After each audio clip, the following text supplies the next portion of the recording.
আপনি আমার ভাঙ্গা সংসারে লাগাই দিয়েছেন ভাই। ভাই আপনার হাতটা আমার কপালের মধ্যে সবসময় রাখবেন ভাই, আমার কপাল বলেছিল ভাই।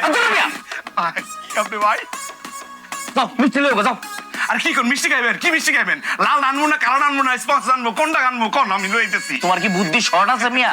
আমি কি মিষ্টি খাই এটা তো তোমার জানা জরুরি না। সারা গ্রামবাসীরে মিষ্টি খাওয়া, তুমি বাপ হইতাছো। জি ভাই কি কি হুমো? আরে মেয়ে তুমি বাপ হইবা, তোমার বউ প্রেগনেন্ট। এই ধর দেখছস, এইটা হইছে পিতা।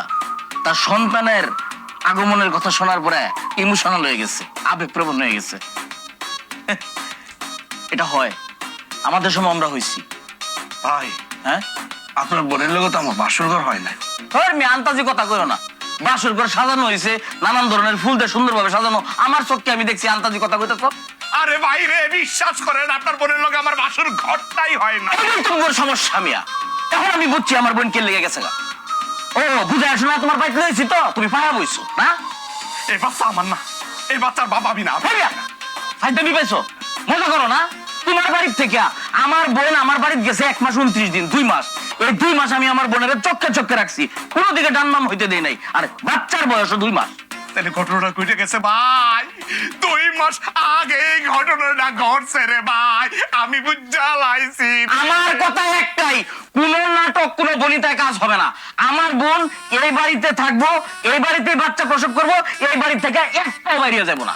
আপনার বোন এই বাড়িতে থাকবো? তাইলে আমি এই বাড়িতে থাকবো না, আমি এই বাড়িতে যাইছি বোন আর ফিরে আসবো না রে ভাই। এটা কি আপনি চোখ?